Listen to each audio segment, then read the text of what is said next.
Okay, so where to begin? I will begin today with an anecdote. It was some time ago. I was getting my hair cut, so it was obviously some long time ago. This is when I would get my hair cut professionally as opposed to doing it myself, which you can't tell the difference, can you? Is it professional or not? You don't know. I do it myself now, but I didn't always. And I'm sitting in the barber chair, getting my hairs cut, as they say in Pennsylvania. And a bottle falls from the shelves above me, behind me, and it hits me on the head. Luckily, it was a plastic bottle, and it was empty. And I said, "Whoa," or something. I don't know what I said, but that's dangerous. Why is there a shelf back there with all that stuff that could easily fall and hurt somebody? Didn't hurt me again, but could have. And the barber said, "Yeah, I know.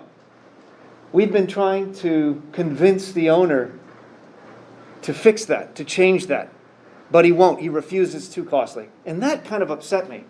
And so I decided I'm going to be angry. And I got angry, and I went to the manager, and I said, "You need to fix this." I don't know what I said, but I was angry. But not angry about being hurt. I said, "A bottle fell onto my head. That hurt me. It could have been a lot worse if it were full, if it was one of the glass bottles." And I threatened a lawsuit. I said, "You need to fix this. Whatever it takes, that needs to be fixed." And I was angry. Now, of course, I didn't get hurt. I wasn't harmed in any way. Nothing got on my outfit. And so it was a fake rage.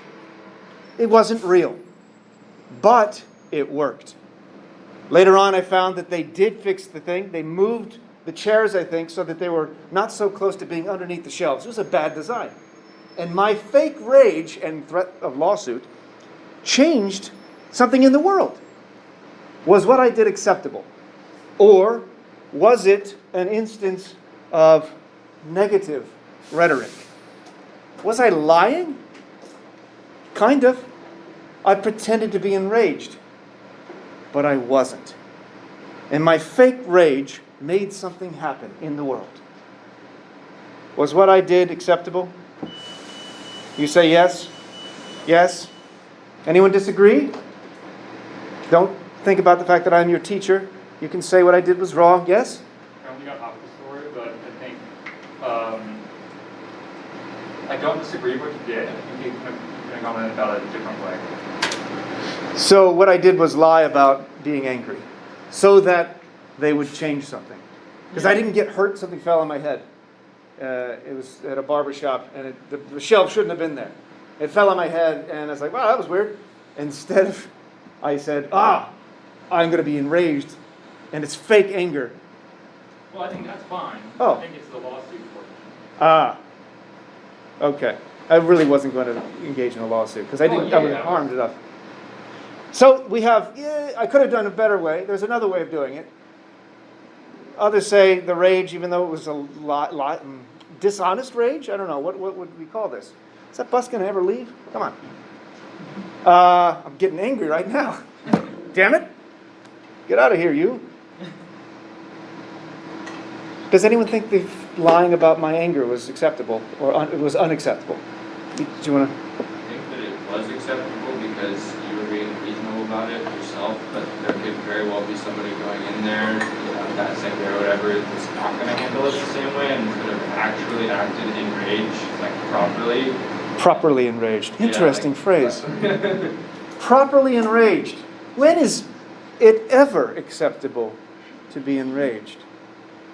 Like in a car, in traffic, in LA? Yes. That's called road rage, and that's always acceptable. Of course it isn't.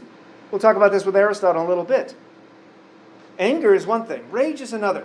Although I would have to say there perhaps are legitimate uses of rage, but they're not something that can be controlled.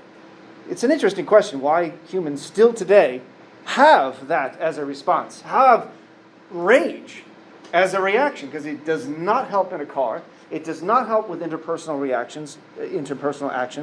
and interactions in most cases, except for one that I know of from listening to Shankar Vedantam, his podcast, The Hidden Brain.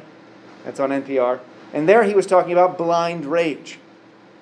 Blind rage tells you there's no reason involved. It's not like, I'm going to be angry now, and then engage in it. There's fake rage. That's what people like Alex Jones do. If you know who Alex Jones is, he's a conspiracy theorist, and he also has a lot of products he wants to sell you. It's fake rage. There's no way anyone is that angry all the time. And he even admitted as much, that he was not really believing the things that he says. I'll talk more about him when we get to conspiracy theories. But in the story that Shankar Vedantam, was discussing, was an individual who engaged in blind rage. Not because she chose it, but it just sort of happened. And we think, this is where it's beneficial. She was getting mugged. She was getting robbed. She was a young college student, rather small in stature, and two large men, both armed, broke into their apartment. And one stayed downstairs with her roommate, and the other one said, let's go upstairs to steal whatever she has. She's freaking out. She's doing whatever they ask. Until the criminal looks at her camera. And her camera is something that has given her money. She doesn't have a whole lot of money. She's a photographer. She makes money via that camera. And she sees that he's about to go take that. He's taking money. He's taking other things. But for some reason, she doesn't have an explanation for this. She flies into a blind rage when he tries to take the camera. She screams, attacks him. He's a huge dude with a gun. She's not thinking clearly. Pure emotion, pure adrenaline, pure rage. And the guy freaks out and leaves. And she saves her camera. Now this is something that rage worked. It wasn't just a tactic, because rhetorical devices, they're not always verbal, they're not always linguistic. We'll talk about that.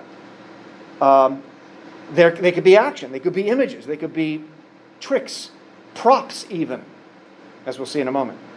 But they're strategies, they're tactics, they're intentional. With blind rage, that emotion can't be stopped. There's a rare case in which rage seems to have its use. But it's not something you can plan. Did I see your hand a second ago? Probably. Oh, was it, have I forgotten, or if I missed it? Well, if you get it, come back. And I saw another hand. Did you want to? I was going to give an example of like basically what you just said. Oh, where rage was useful. Yeah. Yeah, it could be useful. And Aristotle's going to tell us you can't get rid of emotion. There's dangers to it, right? There's problems with it. Clarence Darrow, very good at using emotion and appeals to emotion. Very famous lawyer. He was the lawyer at the Scopes monkey trial in the 1920s. And a number of other, Leopold and Loeb, famous trial in which he argued, I think successfully in their case, that they were guilty of murder, but they were not, bless you, they were not free. They lacked free will, and therefore they ought not be punished. And I think he successfully made that philosophical argument to the jury. What's interesting here is, the reason I use this instance with respect to oratory and rhetoric, and oratory just being the sort of neutral term for public speaking, Darrow was very good at this. But that doesn't mean he always had the truth on his side. Attorneys don't always have the facts on their side. That doesn't mean, that's not stopped them from winning court cases, which we might find to be problematic. Darrow, in one case, was losing. He didn't have the evidence on his side. He didn't have the arguments. He could not convince the jury he was right. So, he decided to try and persuade them. Not through argument, not through justification, not through evidence. The story goes that when the opposing counsel was giving his closing comments, closing statements, Darrow sat down and lit up a cigar, because this was the old days, the good old days when you could smoke inside a courtroom. Am I right? Oh, those are fun days. And he just lit up and sat there and smoked. And the opposing counsel had a long closing argument. And he just sat there and watched it. And he never took his cigar and did this with it. He never, what is that called? Ashing? He never did that. And if you know anything about cigars or how fire works, it's going to eventually burn down. And what usually happens is, once the cigar burns, the ash just falls of its own weight. But that doesn't happen here. He sits there for however many minutes, not moving, just watching, the smoke billowing out, and the cigar magically not ashing. It's become not falling.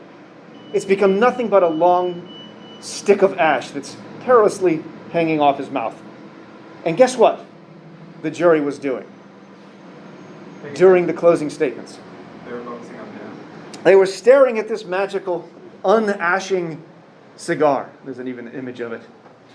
They weren't paying attention to the closing statements. They weren't listening to the arguments. Their attention was diverted. In logic, the fallacy, the error in reasoning, would be a red herring. You're diverting attention away. That's not the fallacy that's involved here, because there's no argument given, so there's no error in reasoning. It's instead a trick. It's a strategy, a tactic, excuse me. Strategy is broader, tactic is a specific tool. And I honestly don't remember if it worked in this particular case, but you understand how it could. And you kind of, revere, you almost see that as so clever, and you kind of respect it. As I did my dad, who did something similar. He was a lawyer in Pennsylvania, and he would drive from Reading, Pennsylvania, to Harrisburg, the capital. I believe that's where, or it was Philadelphia. I can't remember which one. Harrisburg's the capital, but I don't remember which city he drove to. I think it was Harrisburg, for one of his jobs. And it was a long drive, and he was speed all the time. He had a little Triumph. You know those English sports cars? They don't make them anymore. Yeah. He drove that, he sped, got tickets all the time. Until one day he said, I guess to himself, I'm going to fight this one. And I don't recall the details or how he did it, or if he already knew somebody that looked suspiciously similar to him. Do you see what he's about to do? And he decides he's going to support himself. He's going to defend himself, As a lawyer, he can do that. And as he gets to the courtroom, he sits down next to his friend or somebody, I don't recall, who happens to look very similar to him. And if you're fighting a ticket or fighting a lawsuit or whatever it is, the officer who gave you the ticket has to be there to identify you. One of the details of the law here. My dad knew this, of course. And when the judge asked the counsel for my dad to stand and present his case, my dad stood because he's defending himself. He just hadn't said that yet. And then eventually the officer is asked, where is George Allen Kramer, the person who's been accused of speeding? And he points to the guy sitting next to my dad. There he is. That's him. Are you sure? Yeah. And that was not him. And the court case was thrown out. And he didn't have to pay the ticket. And that is impressive. When my mom told me that, I don't know if my dad was very proud of that. I kind of am. And also I'm not, because that's not an argument. That's not a justification. That's a trick, a strategy. And I had to find a picture of a Triumph if you wanted to know what it looked like. And I realized after the fact, holy shit, that's Pennsylvania plates. And look at that, KMR. Doesn't that look like it could be Kramer? Wow. What are the chances of that? Is that fate? Or is that coincidence? It's coincidence. So, what's the point here? If you don't have a good argument, cheat. That's a kind of cheat. It's a trick. The officer, by the way, was extremely pissed off, as you can imagine. And you can only do that once. You can't do that trick again, I think. Maybe in a different county. You'd have to go elsewhere to do that, it's true. Different officer. Different judge, too. The judge was, it's a technicality. And I think in many respects, and not at all to compare my dad to this dude, but that's what happened to Bill Cosby. Can't even believe I mentioned those in the same sentence there. But there's a technicality. And it's a pretty big one, but it's unclear that means he's not guilty. This is a problem. And this is where we get into this discussion of oratory, which is really just public speaking. That's the neutral understanding. The art of oratory. And we teach classes here about this. We don't call it rhetoric. Some colleges do. Berkeley has a class in rhetoric, I believe it's called. It's taught by a philosophy professor. What is the class taught here called? What is it? No, that's this class. What's the class that teaches public speaking? That's what I meant to say. Sorry. Arguing and debate. There's Fundamentals of public speaking? Yeah, that's what they call public speaking. But, you have a class called public speaking? Yes. Yeah. And it's under the rubric, the heading of communications. That's right.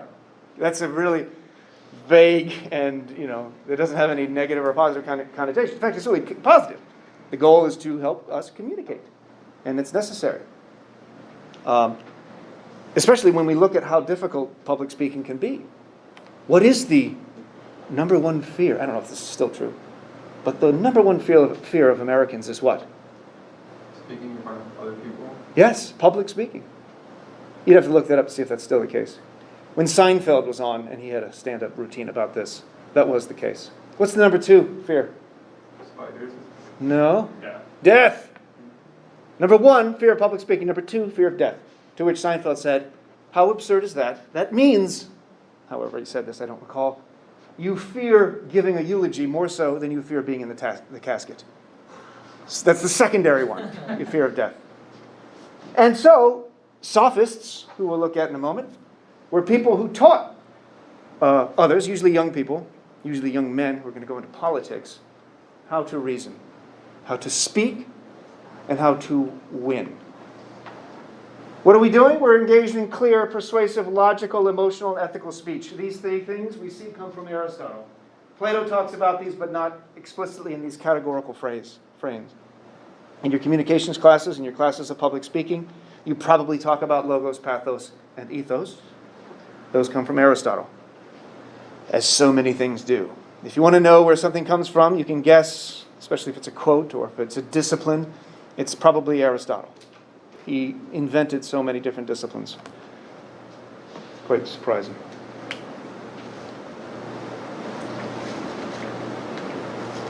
As he'll tell us, there's more to persuasion than the mere logos, the logic. There's emotion, there's ethics. Ethical having to do with character. The root for ethical in Greek language, basically meant the character that's inscribed upon you. It's written in you. It's part of your essence, one's character. In Latin, we get morality. We'll talk about morals and ethics. Those are just Greek and Latin terms. So that's the positive, just telling us how we can be persuasive, how we can best present ourselves, how we can publicly speak and get others to see what we're trying to say. But there's negatives too. And this we've seen already. The bad element of rhetoric. So we've got the good, the bad, and the deplorable. Here I'm referencing a phrase going back to the previous election, 2016, where Hillary Clinton referred to Trump supporters as being a basket of deplorables, or belonging to, or I'm not sure exactly the phrase. That was a hasty generalization, and it was an ad hominem. Those are two fallacies we've touched on a little bit. Hasty generalization for sure, but ad hominem just means attacking the person. And she thought it would work. In that particular case, it didn't. She wasn't good at wielding ad hominems. Her opponent, however, is. Still. Linguistic ploys to influence, usually with unsupported claims and exaggeration. And the goal is to win if you get to the truth, if you happen upon the truth in engaging in a debate and argument. Fine.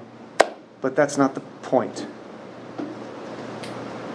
It's not the point to determine whether this person is actually guilty or innocent. The point is to win. That's my job, a lawyer might say. A sophistic lawyer might say. Someone who is a sophist. This is the negative from Plato to Socrates to Aristotle to many people still today. We'll see whether or not that's accurate and a just representation.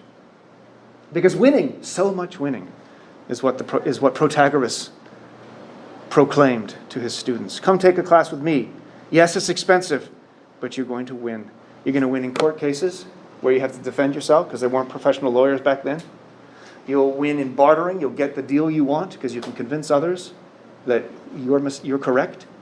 You'll be able to get out of trouble. You'll be able to refute your parents, which is something that pissed off the people in power at the time.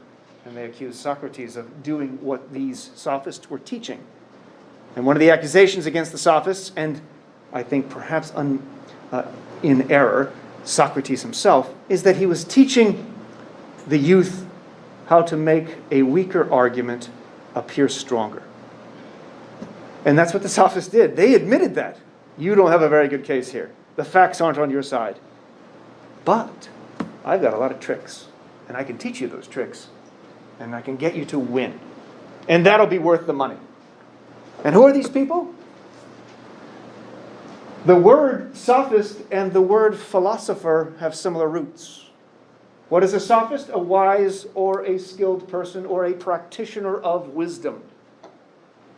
That's what they would call themselves if asked. What do you do? I'm a sophist. What's that? Oh, I'm wise. What do you do? I make other people wise. Bless you. And what is a philosopher? What's the definition of a philosopher? As someone who loves wisdom. A lover of wisdom, a seeker of wisdom. Does a lover of wisdom have wisdom? Not necessarily. Can you love something you don't currently possess? Yes, you can. In fact, if you're seeking it, that's what a philosopher is, that implies you don't yet have it. But the sophists sell their knowledge by claiming that they absolutely have it and they can get you to have it too.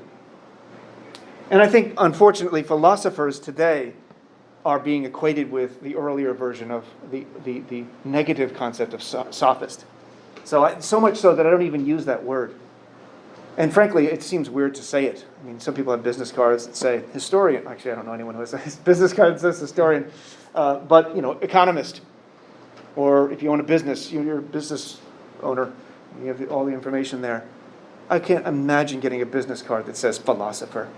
Because doesn't that sound so arrogant? Oh, you're a philosopher. What's the meaning of life? You just know everything, don't you? See, they're confusing that with a sophist. Philosophers don't claim to have wisdom. They're just interested in it, in seeking it, which is very different. And Socrates is very clear about this. In fact, he goes very far in telling us how little he knows.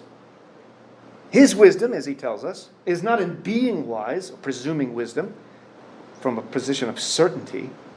In fact, his wisdom comes, as he tells us, in his recognition of what he doesn't know, of his ignorance. Recognizing what you do not know. Failure to do this, we now have a word for it. It's called the Dunning-Kruger effect, which I'll return to sometime later. I've forgotten when. Maybe with the virtues and vices of beliefs. Dunning-Kruger. Do you know what the Dunning-Kruger effect You is? talked about this in the colloquium. Colloquium. Matt, The colloquium? when you Honors. elect a guest. Oh, the honors. Yes, I did. But in this, you're right. Thank you. In this class, we'll actually I'll talk about it again. The Dunning-Kruger effect is where there's a direct proportion between my confidence level and my actual knowledge in a subject or domain of knowledge. So if I've read a couple of blogs about, viruses, let's say, randomly, I now have some insight into how viruses spread and how vaccines work or don't work. But if I've spent my entire life studying viruses and pandemics, I will be more hesitant. I will have less open confidence in what I know than somebody who knows just a tiny, tiny bit. The Dunning-Kruger effect is where one is ignorant of their own ignorance, and that ignorance breeds confidence where it should not be. Socrates was aware. Socrates knew a lot. He's Socrates. But he also knew what he didn't know. He knew so much about a domain of knowledge that he recognized how little he actually knew and how broad and how vast that subject matter was. Which is what happens when you become an expert in a particular field. You realize, my God, this is a huge field. There's so much I do not know. And therefore, my confidence in this particular field is going to be less than somebody who doesn't have a clue of what they don't know. And so their confidence is disproportionate to their knowledge. They know just a tiny bit and are unaware of the vast amount of ignorance that they actually possess. And that breeds confidence. And this is what Socrates is able to point out. And unfortunately, in some cases, to the wrong people, who got upset with him for shaming them, ultimately, publicly, where they come to the realization they're not as certain as they thought they were. Go ahead. What would you say your confidence as a philosophy teacher would be after user experience? Yeah, well, I would say I'm an expert in philosophy. No, I wouldn't. As I told you, I wouldn't even call myself that. Mainly because most people don't know what philosophy is. because it's not required in high school. And so, this has happened on more than one occasion on an airplane. I sit next to somebody, and of course, that's the first thing they ask. What do you do? Sometimes even before they ask your name, which is, I thought, strange. And I teach. What do you teach? I teach philosophy. Oh, like psychology? And I say, no, that's a different discipline, which owes a debt to philosophy. And then I get arrogant and start talking about the history of philosophy, that's a stupid thing to do. And usually within a few minutes, somebody will eventually say, a complete stranger, mind you, isn't philosophy kind of useless? You don't know me. I just told you this is my job. I've been doing this for 20 years. This is my profession. And you're going to ask me that? What other discipline is that acceptable to ask some stranger? You've chosen this as a profession. Wow, that's a waste of time. Well done. And then, of course, if I'm feeling quite arrogant, I'll ask them, why do you think that? And what happens then? They give a reason for why they think it's useless, and then they've engaged in philosophy. And then usually they get up and leave. They try to land the plane. They don't want to sit next to me anymore. But that doesn't really, I'm exaggerating a little bit of that. But I think it's a confusion. I think the term philosopher, and Plato's a philosopher, Socrates is a philosopher, Aristotle's a philosopher. I'm not. I guess like mathematicians. You can call yourself a mathematician. But then there's people like Einstein, Euclid, and so on. In any case, I specialize in a tiny, tiny area of philosophy. And you can specialize in that tiny area. Nobody's like Aristotle anymore. Aristotle gave us psychology, ultimately. He gave us physics. He gave us the discipline of rhetoric, ultimately, and defines it such that it's almost unchanged insofar as the way it's presented in the universities, going back to Aristotle. Logic, biology, botany, politics, ethics. He basically codifies the disciplines for each of these, which means he's an expert in each of these. And we can't do that today. Nobody is an expert in botany and also in neurology. There may be some where it crosses over, but you can't be like Aristotle. And that's positive because that means our growth, the expanse of knowledge is incredible. Nobody can be an expert in truly in more than one field. Nobody can be an expert in philosophy because there's 3,000 years of it just in the West. So you have to pick and choose. And again, there's positives and there's negatives of that. Okay, so and this question of expertise is a good one. We'll come back to this later on, of course. But what are sophists experts in? What is Gorgias going to tell us? He can talk about anything. But Socrates gets him to admit, if you read the full dialogue, you'll see that. You weren't required to read the full dialogue, but I posted it there for you if you have the time. Gorgias talks about and can convince or persuade people who are not knowledgeable in the subject that they're talking about, in a way that even experts fail to be able to do. Protagoras is really good at doing this. In fact, he once had a former student, take him to court and say that he wants his money back. And the story was something like Protagoras, who charged a large fee to learn how to win arguments, to make a weaker argument appear stronger, had two courses. One that was a longer one, cost more, and a shorter one cost less. And Protagoras said something like this. This was his defense. Look, if my former student wins this argument in court and thereby earns his money back, that means he should not get his money back, because that means I taught him well. If he fails in his argument to convince you that he is in the right, that means he fails, because he should have taken the larger course, the longer course, and paid the full amount. So either way, I, Protagoras, win. Protagoras and all sophists were really good at being able to take every position. They're really good at what we now call passing the intellectual Turing test. And there's a lot in that. Basically, Alan Turing, did I mention this phrase before? Seems familiar, maybe in a different class. You talk about like the Ex Machina Turing test thing. Ex Machina. Oh, the movie. Yes, where you create an artificial intelligence that fools you into thinking it's a human or fools you into thinking it's intelligent. It passes what Alan Turing, what is later called, referencing the mathematician, political scientist, philosopher, Alan Turing, winner of World War II, Alan Turing. Look into that story. He really played an enormous role in that and did not get credit for it until much later. It passes the Turing test. If I can fool you into thinking I'm intelligent, then I'm intelligent. The intellectual Turing test is where I can fool you into thinking I genuinely believe the position I'm arguing for currently. But if I'm really good, I can then take on the opposite view and fool you into thinking, no, that's the one that he believes. Do you see what I mean?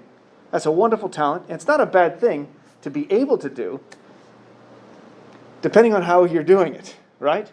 You can take on any position. And so Protagoras was able to do this. There's Protagoras. Gorgias was able to do this, as we'll see. And there's a question of where this comes from, and I'll just go through this quickly. Why does this concept of persuasion become so important around this time? Historically, probably the reason is because Athens became a hub of intercultural interactions. It was a port city, so people would come from all over. They would bring their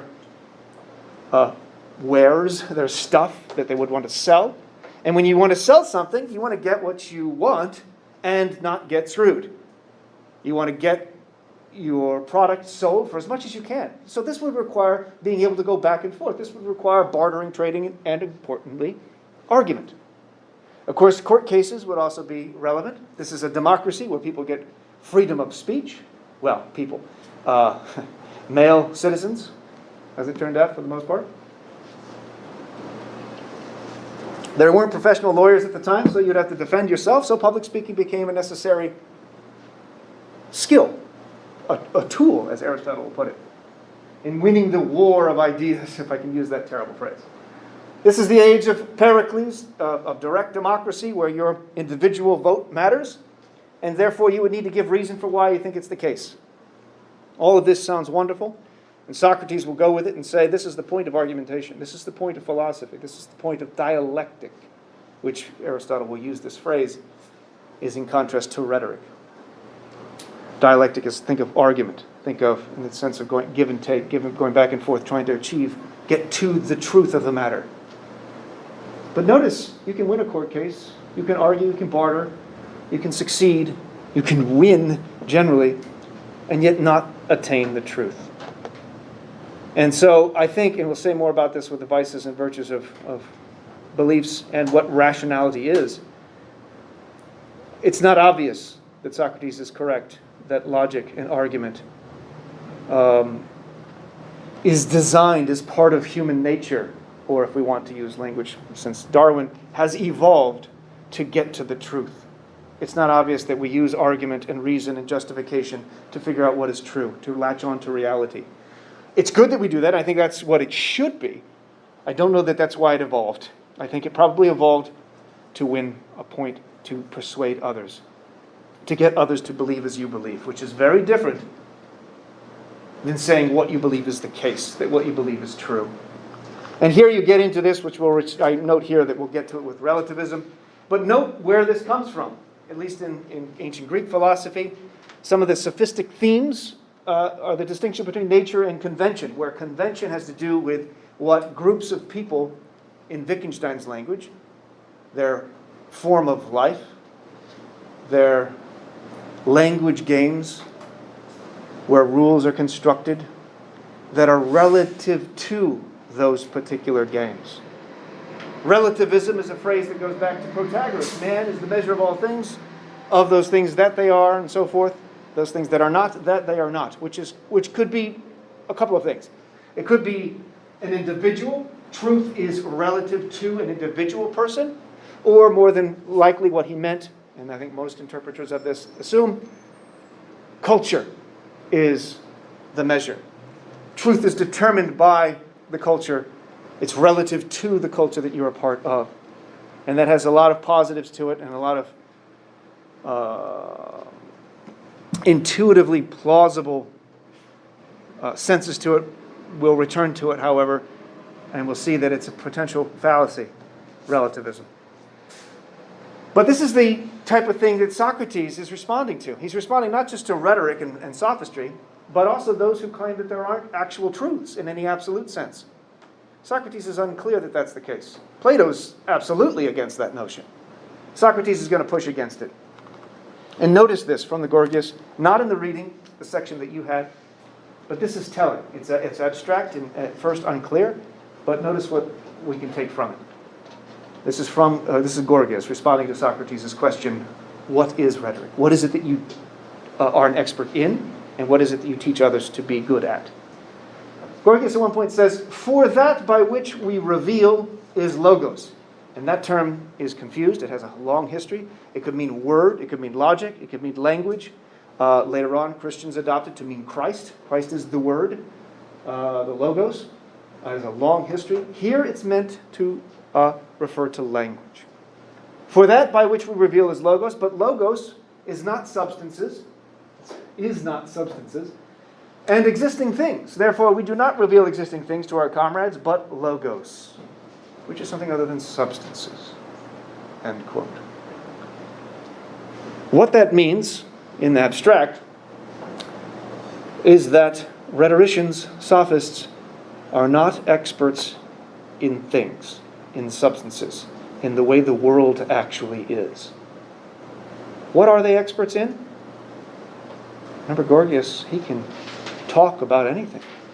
He could talk about medicine. He could talk about physics. He could talk about politics. He could talk about right and wrong.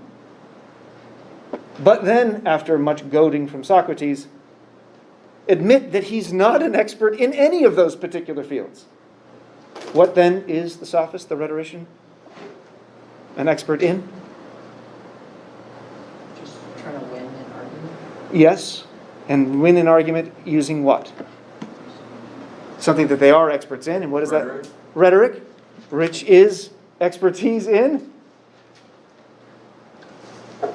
It's something. There is something there. Yes? Persuasion. Yes, persuasion via or through. Communication. Yes. How do we communicate? Doing it right now. Oratory, oral. Logos, which is language. Yes. See how we adduce that in Socrates' language? We pulled it out. He doesn't give it to us. We draw it out.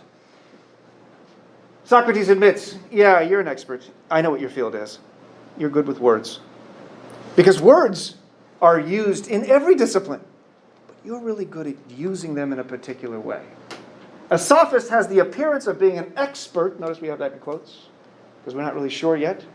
Or it could be a downplayer, meaning, yeah, they're a real expert. In everything. Without actually being an expert in anything. Except the words that one uses to persuade. In fact, doesn't he say, do I have it here? Oh, not yet. This is page 11 of the full draft. I don't think you have this reference specifically in the brief reading we had for today. Remember Gorgias talks about his brother who's a physician?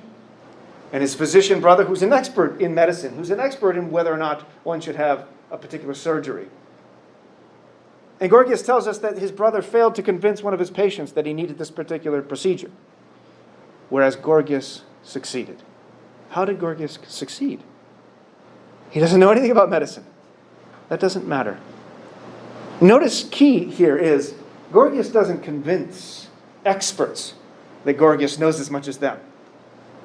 Gorgias convinces the ignorant masses, those who are non-experts, that they know as much or more than the experts in that particular field. So he's able to convince somebody. And this phrase here, I think, is the crux of it. Gorgias says to Socrates, is it not great comfort to be able, without learning, that is to have no knowledge, to not appear inferior to the experts in their own field? Isn't that amazing? That's what I can teach. I'm not going to teach you business. I'm not going to teach you physics, medicine, archery, military tactics. Who can learn all of those things other than Aristotle? Who has the time for that? No. I'm going to teach you how to win an argument in any of those fields, because what matters is how you present yourself linguistically. Yes? In the movie, I think it's Catch Me If You Can, when Leonardo DiCaprio like impersonates a bunch of different Yes. jobs. Is that kind of like the concept of being a sophist? Like, Bless you. because he's coming off as like an expert in all of them.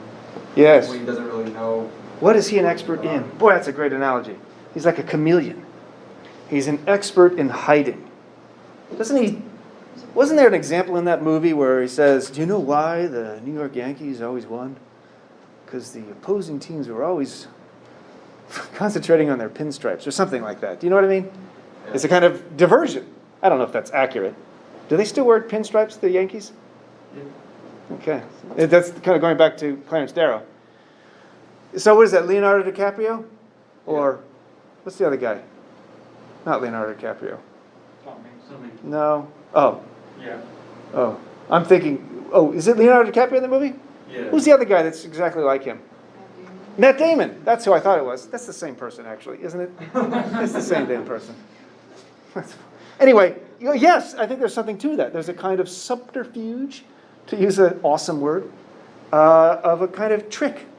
Now, in that case, he's trying to hide his identity by taking on multiple identities.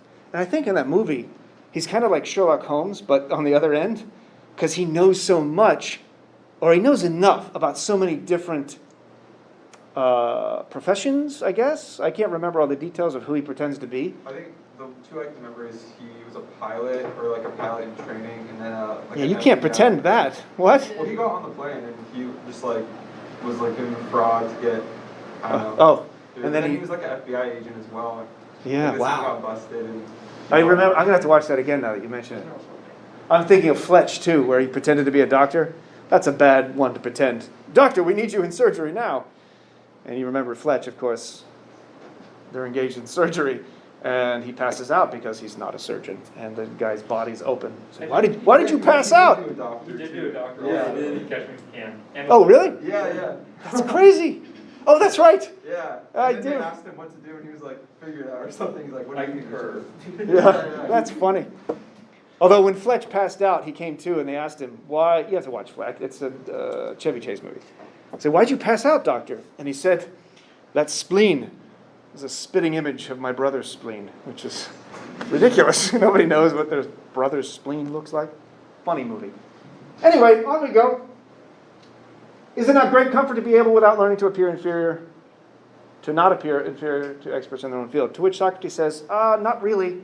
Because if you're going to talk about ethics, what is right and wrong, and you've already admitted you don't know because you don't care, because you're not interested in that, you're interested in winning, then you're going to be able to persuade people of what is right based on your language, based on your tricks, not based upon what is the case. And maybe you'll happen upon it, but that's not the same thing.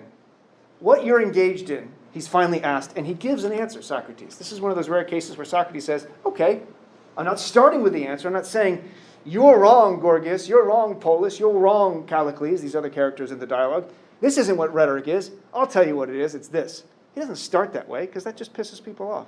That doesn't work.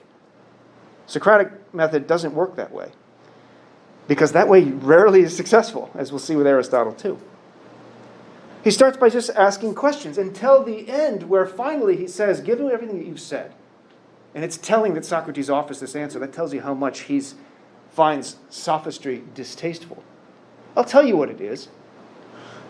You are engaging in sophistry is kind of like what Cosmo magazine is to real health and beauty. Or he'll use gymnastics. Obviously, Cosmo wasn't around at that time. That was not for another year or two. Okay. No history majors here. Cosmo magazine, where they airbrush things to make things appear more beautiful than they are, appear that the individuals are healthy and beautiful, but in reality they may not be. Sophistic is to legislation what beautification is to gymnastics, first of all. What does that mean? Gymnastics in ancient Greece was a kind of exercise for the body, health. It had a lot of different meanings. It literally means naked wrestling, I think, which is an odd fact. But notice, beautification is not the same thing as health of the body. One sec. Gymnastics is genuinely interested in the health of the body. Beautification doesn't care about that. It's only the superficial. You can be dying on the inside. But as long as you look good, it's kind of like what people who are morticians and have to make the face of the dead look good. That's another analogy that's used here. And then rhetoric, what is rhetoric? Well, it is to justice what cookery is to medicine. And by that he means, and uses baking. We can convince people who don't know anything about health, who don't know anything about healthy foods, that this sweet morsel, this appearance of being good, will help you out. But in fact, what cookery does, what sweets and bakeries and other things do, actually damages the body. Whereas medicine, Socrates tells us, is genuinely interested in the health of the body. Rhetoric, where am I going? Philosophy is genuinely interested in justice. Rhetoric is only interested in the appearances. Rhetoric is there for the beautification of the body. Philosophy is for the care of the soul, which is a phrase that sounds trivial and cliche, but it didn't at the time that Socrates was writing. It's only the self-help books that have flourished over the past 30 years that have made that phrase sound silly. Question? Yeah, I have two questions. The first one, is that word sophistic, does that have any relation to the word sophisticated? Yes. Sophomoric, sophisticated. Sophisticated doesn't have a negative connotation to it, but it's used, sophomoric does, I think sophomoric does, connected with that, but sophisticated does, yes. And there you can get into the complexities of argumentation, or as Aristotle will put it, attempts at rhetorical reconstructions of a position that are extremely persuasive. And they get very, as we say, sophisticated, high level. But you don't want it to get too far, as we're going to say. The more sophisticated, sometimes the less successful the rhetoric is. Before we continue, and to go back to my opening anecdote, didn't Socrates kind of engage in a little bit of sophistry on occasion? We already noted that he was a philosopher in the sense of a seeker of wisdom, and he doesn't like sophistry. But he was accused of sophistry himself. He was accused of attempting to make the weaker argument appear stronger.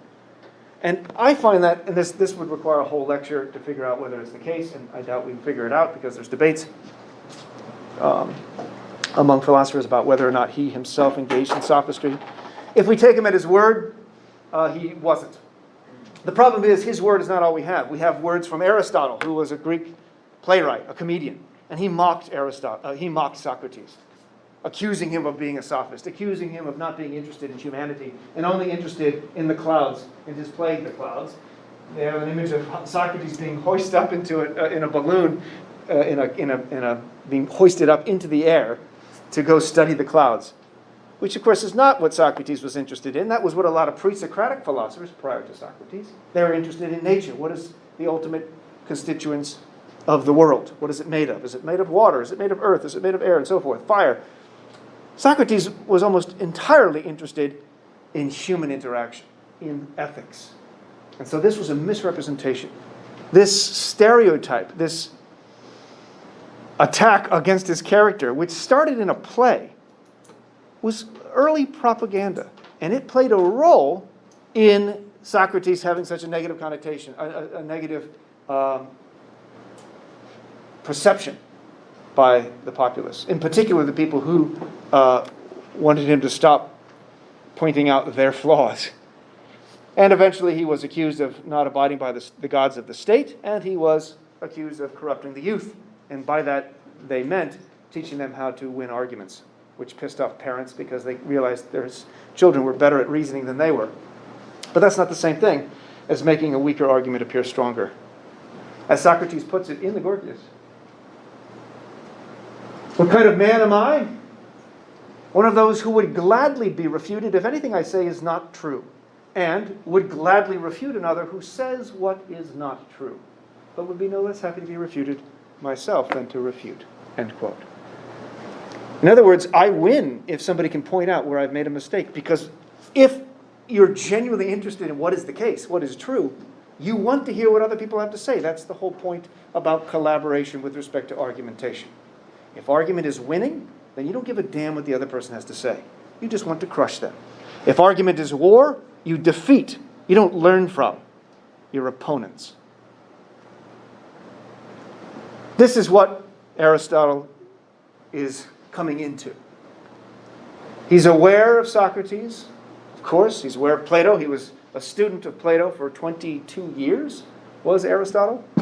For some reason, the school that Plato started, the academy, when Plato died, he did not give it away to Aristotle to take over, which was weird. Aristotle was not happy about that, as you can imagine, being his star student for 22 years. They didn't agree on everything, maybe that's why. What would Aristotle say about rhetoric? He says, simmer down. This is my second attempt at a meme. I hope you enjoy it. It took me longer than it probably should have, so I'm going to let it sit on the screen for some time for you to enjoy, to make it worth my investment. Whoa, simmer down. Doesn't it look like he's saying simmer down there? This is from, of course, the famous Raphael painting, School of Athens. And next to Aristotle would be Plato, pointing to the forms, pointing to the sky. Aristotle's pointing down, reading his Ethics, which is about human interactions. Aristotle does not have as negative a view of rhetoric, of sophistry, as does Plato and Socrates. He accepts a lot of what they say about it. So if you were to ask, what does Aristotle think of rhetoric? Does he think it's a bad thing? He'd say yes, and also no, which is a common refrain from Aristotle. Aristotle oftentimes takes a kind of a middle position, almost to a fault. But he tells us it's a tool. And what do we know about tools? Are they good or bad? That can be both. Yes, it depends on how you use it. Later on, I'll show a brief film, or an interview, a guy named Frank Luntz. And he says, almost like Gorgias, language is like fire. If it's used properly, you can warm your house. If it's not, you burn it down. And he says that, interestingly, moments after he was engaging in what seems to be textbook case of the negative sense of rhetoric, of the negative sense of sophistry, which if we have time we'll show today. Rhetoric is useful. What is the useful sort of rhetoric, we might ask? For Aristotle, it is a tool. It's a kind of capacity that we can learn. And it's usually through speech, but not always, as we'll see next time.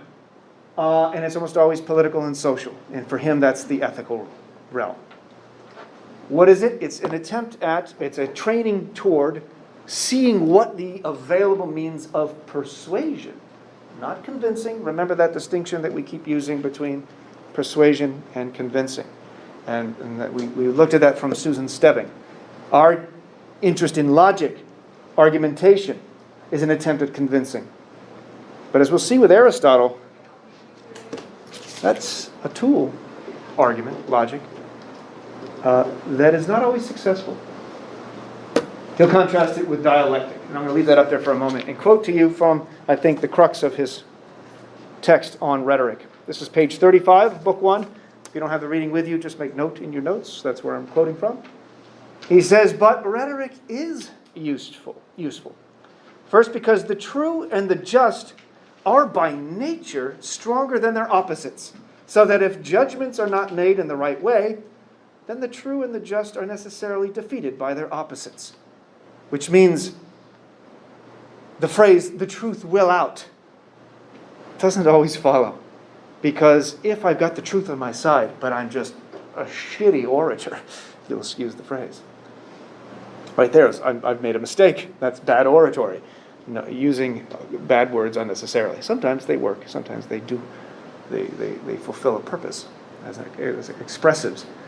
But Aristotle seems to be saying it's not the case that the truth will inevitably come out. It matters how we present it. And here we'll get some pushback from John Stuart Mill in his On Liberty in the coming weeks.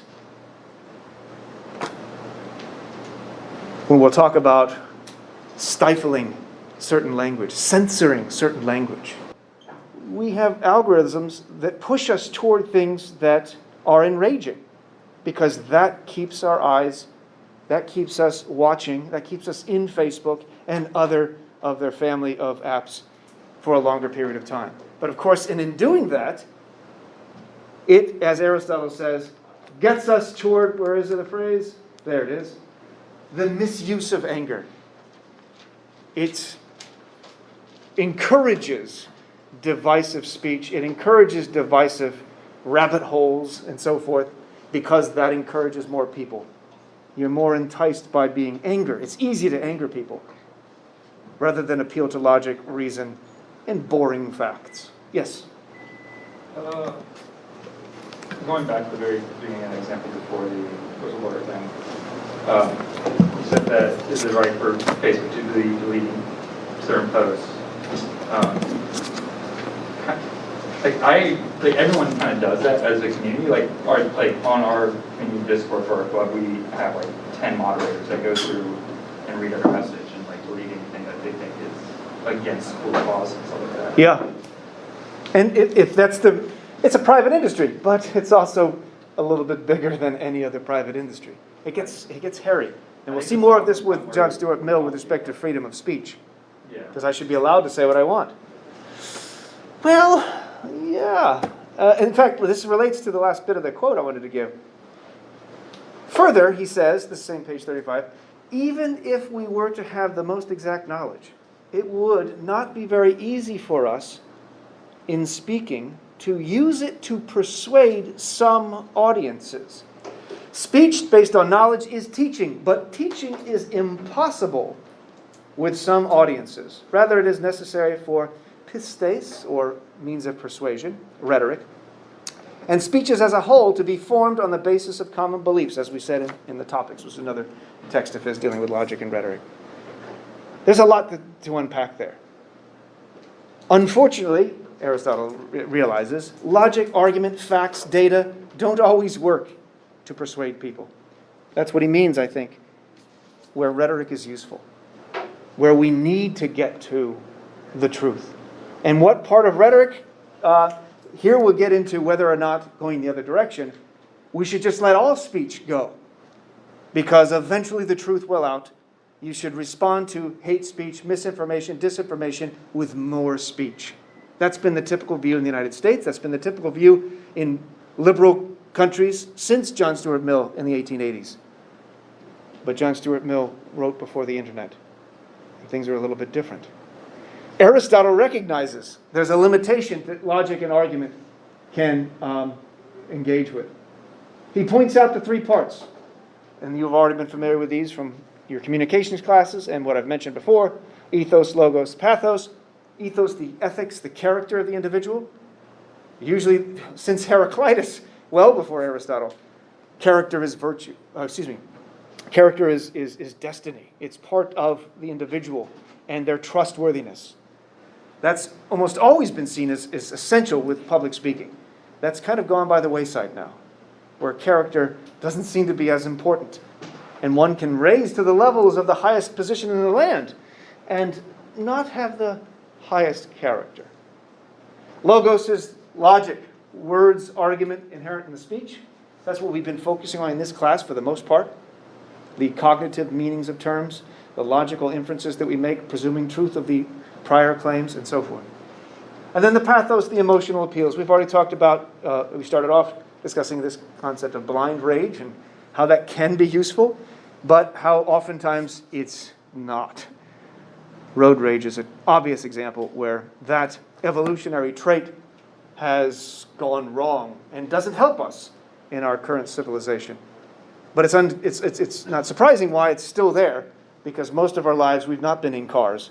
Most of our lives we've not been in large cities. Most of our, human existence has not been one of living the way that we do now. So those kinds of evolutionary traits aren't going to go away easy.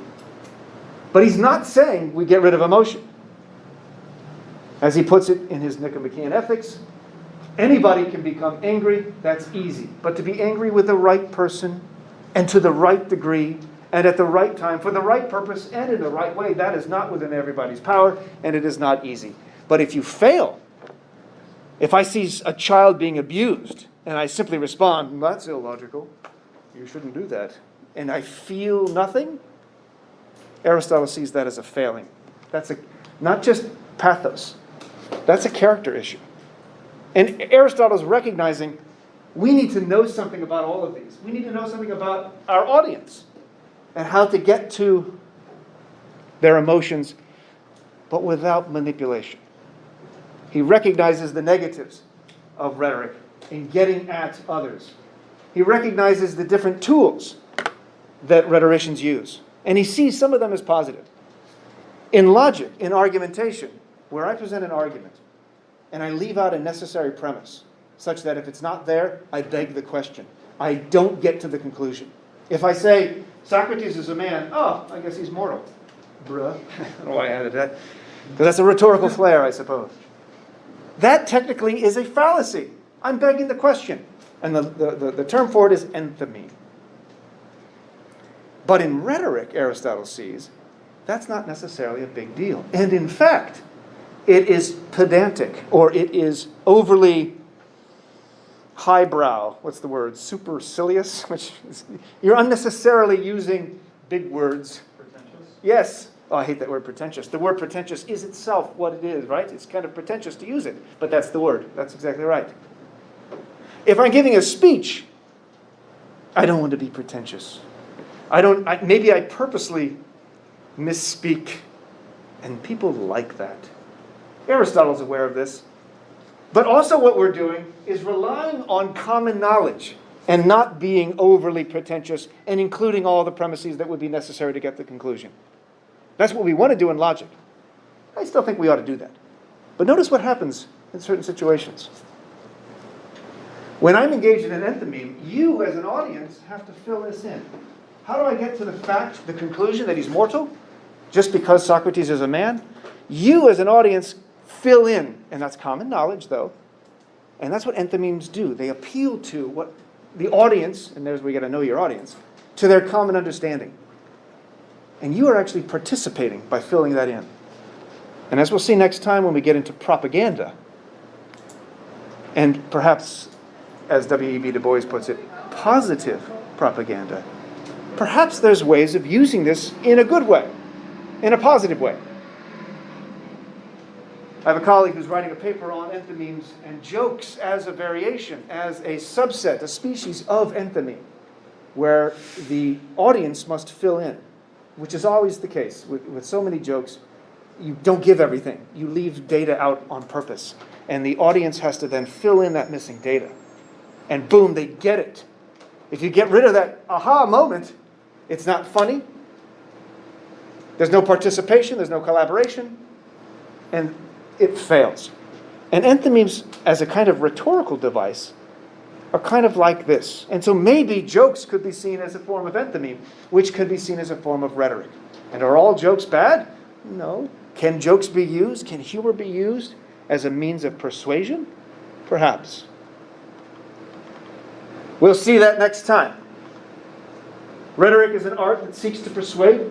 The question we'll have is, does all art do this to some extent? And where does propaganda rise? Where does propaganda fit? You've heard this term propaganda, and I doubt you've heard it ever with a positive meaning. I want to end briefly with a video that I've got it posted in the next slides, but I want to do it now because it's relevant more to the material we just covered. And it's a good transition into questions of propaganda. And whether or not propaganda constitutes a kind of rhetorical device, rhetorical tactic. And it's a video that goes back, it's an interview, so it's in the next one, with a guy named Frank Luntz. And it's from a movie, or a Frontline special, 2004, so it's a bit dated. But you'll see the references are relevant to us today. Oh, let's see, what did I say? I messed this up here. Let's see, what did I say? 59.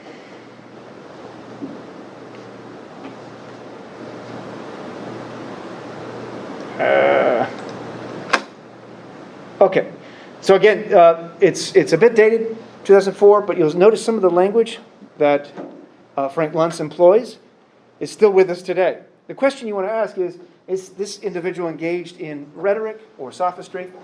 And is it positive or is it negative? And is it as it should be? So that's some of the things to think about. It's also come to rely on an army of pollsters and market researchers, all taking the moment-by-moment pulse of the man on the street. I got a rule, which is cab drivers and antique dealers know more about America than anybody else. And when the cab drivers feel a certain way, I know I need to listen. See? No one has imported the techniques and philosophy of market research into politics more successfully than Frank Luntz. His suburban Washington mansion is a shrine to the public zeitgeist. Everything in here has a relationship to pop culture. It's what people prioritize in their lives. The truth is, as much as we want to focus on politics, the American people would rather watch television. As much as we want to talk about substance, they'd rather listen to music. So I have to know what they're watching, I have to know what they're listening to, and I gotta know why. Luntz has built his career on a simple idea. It doesn't matter what you want to tell the public, it's about what they want to hear. His clients have been some of the most prominent Republican politicians of the last decade. There was the mayoral campaign for Rudolph Giuliani in 1993, his work for Silvio Berlusconi in Italy, and especially his collaboration with Newt Gingrich on the famous Contract with America, the document that ushered in the Republican Revolution in Congress. Luntz gives his clients one consistent piece of advice: heed the public will. There's one technique that's more important than anything else, and that's the technique of listening. And that's basically what I do. I ask a lot of questions, and I know how to listen. If an electricity company stood up and said, we want to do it for your benefit, we want to do it for our benefit, we want to do it for everyone's benefit, and so we have a better approach to efficiency and to environmental cleanliness. Is that kind of language positive or negative to you? By show of hands. Tonight, Luntz's client is not a candidate, but a Florida utility wanting to build public support for a change in how it's regulated on the environment. I know that the public is very down on corporate America in general, and they're down on power companies. So what is the language? What is the information? What are the facts? What are the figures that would get Americans to say, you know what, my electricity company, it's okay. 21st century technology. 1, 2, 3, 4. 21st century approach. Luntz's specialty is testing language, finding words that work. Integrity. 1, 2, 3, 4, 5, 6, 7, 8, 9, 10, 11. Reliability. There's the other one. If an electric company can demonstrate accountability, responsibility, and reliability when it comes to the environment, will that make you feel better about them? Yes. It's an art that even his political opponents grudgingly admire. Frank Luntz doesn't do issues. He does language around issues. He figures out what words will best sell an issue. And he polls them, and he tests them, and he focus groups them, and he comes up issue by issue with how to talk about it and how not to talk about it. So that was a Democratic pollster. Do you think the Democrats don't do that? They do.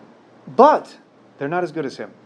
And they're not as influential as him, as you're going to see in a moment. That's why this is an interview or a special on his particular work. If the language works, language works. No, it's just amazing.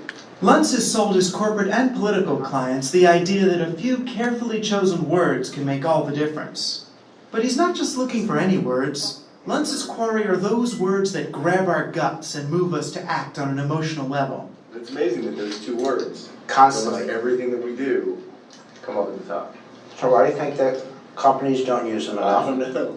80% of our life is emotion and only 20% is intellect. I am much more interested in how you feel than how you think. How you think is on the outside.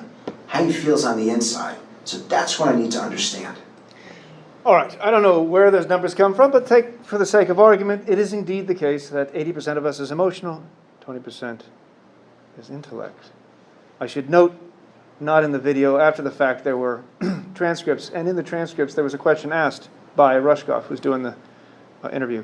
Where do you see work like yours, research like yours, going in the future? And he said, in the courtroom. I don't think my research has been exploited, is the term he used, enough in the courtroom to determine guilt or innocence. Imagine that. Said without irony, it should be in the courtroom. 80% emotion, 20% intellect. Much more interested in the emotion. Is that what you want in a courtroom? Why do we have a prohibition against family members of victims being on a jury pool? There's a conflict of interest. There's probably a high degree of emotionality, probably not capable of thinking clearly. This isn't to say that, they're too emotional in the sense of emotion's bad. Remember, that's not what we're doing here. But the idea of appealing to emotion as opposed to the logic, that's not Aristotle. That's not what Aristotle is saying.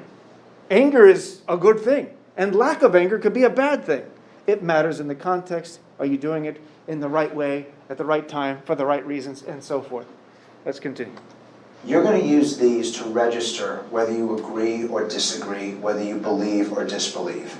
The dials go from 0 to 100. On one hand, you have when, which has no fossil fuels associated with it. To get at his subject's gut feelings, Luntz has them register their moment-by-moment responses to a speech by a power company executive. Republicans are on the red line and Democrats on the green. Luntz is watching for both sides to meet in an emotional crescendo. Change fuels, there would be a number of things that are available. Climbing, changing fuels. Phase out of older, less efficient plants, and they would be replaced. Bingo, look, phasing out of older official plants. He's now up into the mid to upper 70s with that. You're replacing the bad with the good. It's almost like in with the good air, out with the bad. That might be an analogy that we might want to try instead of the automobile analogy. This is going to work. Watch, this will work. Technology such as hydroelectric power, wind energy, geothermal energy, nuclear energy. Check it, I told you. The words work. The words apply to the policy. This is how we're going to sell it. California has output-based standards. Look at this. Hold it, stop. By the end of his session, Luntz thinks he's found the language his client can use to create a groundswell of public support. And I'll be able to walk to this electricity company on Monday and be able to say to them, your policy makes sense, and here's the language to explain it. That was the eureka moment when I watched people nod their heads. I watched them look to each other, and they were willing at this point to fight for this position. But watching Luntz work, I couldn't help wondering, do the words he's found help the public see the issue more clearly, or do they disguise it? Is Of Luntz course. listening to us so his clients can give us what we want, or so we can figure out how to make us want what they have to sell? You're ducking the question. You're ducking the reality test. This is a guy who is merchandising ideas and merchandising a movement and merchandising a political party. And in many instances, the words that he says are the ones that resonate, are ones that obscure to some extent the issue. The right name makes the policy sell better. It's just like putting a name on a bar of soap or any other commercial product. It matters what you name things. Journalist Nicholas Lemon wrote a profile of Luntz in the New Yorker magazine called The Word Lab. He described how Luntz once turned public opinion simply by replacing the name estate tax with the more emotionally charged death tax. As far as I can tell, in the entire developed world, every single country had an estate tax, and it was completely uncontroversial all over the world. And it is clearly the case that this construction, this rhetorical construction of calling it the death tax, took it from the realm of something everybody was for and in a just unquestioned way into something that most people seem to be against and is on its way to being eliminated. So there's a couple problems there. One thing is to say it was something that almost everyone accepted in an unquestioned way. That's not positive. But his point of changing the words, remember the distinction between sense and reference. The death tax refers to the same tax as estate tax. But estate tax has a negative connotation, an estate tax has a neutral connotation, or the connotation of this only applies to wealthy people, whereas death tax, a dysphemism, remember, not euphemism, but a dysphemism, has a different connotation, has a different sense to us. It's referring to the same damn thing. But notice, very few people are voting for raising the death tax. But many people are fine with raising an estate tax because estate sounds wealthy. Because as we discussed before, it is. It's a significant amount of wealth before it starts kicking in. Let's continue. Look, for years, political people and lawyers, who, by the way, are the worst communicators, use the phrase estate tax. And for years they couldn't eliminate it, but the public wouldn't support it because the word estate sounds wealthy. Someone like me comes around and realizes that it's not an estate tax, it's a death tax because you're taxed at death. And suddenly something that isn't viable achieves the support of 75% of the American people. It's the same tax, but nobody really knows what an estate is. But they certainly know what it means to be taxed when you die. I'd argue that is a clarification. That's not an obfuscation. Luntz has admonished Republican politicians to talk about tax relief instead of tax cuts, and to replace the war in Iraq with the war on terror. He once told his party to speak of climate change, not global warming. What is the difference? It is climate change. Some people call it global warming, some people call it climate change. What is the difference? What do you say to that? Was that him? Did I actually do that? Yeah. What is the difference? If we believe him there, then there is no difference. But if he's convinced other people to make the change linguistically, that implies he thinks there is a difference. Otherwise, he would not be getting paid so much money to change the language. We'll see an internal memo as to why this language was changed, but you get a sense of it now. Global warming has the connotation of danger, of catastrophic dangers. Global warming has a different connotation to climate change, but they reference the same thing. What's the difference? I don't know that we take him seriously here. He's saying there isn't a difference. Then we should ask, why did you suggest calling it one thing rather than the other? Let me wrap this up. It apparently made enough difference to Republicans that they began to use climate change almost exclusively. Cause climate change. The President's Global Climate Change Initiative, climate change research. And we must address the issue of global climate change. I don't argue with you that words can sometimes be used to confuse, but it's up to the practitioners of this study of language to apply them for good and not for evil. It is just like fire. Fire can heat your house or burn it down. I'm optimistic about So, and again, Republicans and Democrats, politicians of all stripes do the same thing. Some are just better than others at it. I see a hand a second ago. You had a question? No? So, is that sophistry? Is it acceptable? What if we're doing it from a position that we just feel we're right? And we've found that argument, logic, syllogistic reasoning, evidence, data hasn't worked to convince others. But we feel it necessary to do so. And maybe convincing is not going to happen. Maybe argument, as Aristotle puts it, isn't going to suffice. Maybe some people cannot be, what does he say, taught? Speech based on knowledge is teaching, but teaching is impossible with some audiences. This will take us to W.E. Du Bois and his conception of propaganda, and his conception, his coinage of positive propaganda, which we'll talk about next time. So do that reading. It's very short. And then there's a reading from Alan Locke. Actually, Locke's reading is very short. Du Bois is only a couple of pages as well. So make sure you get those. Papers, please do them.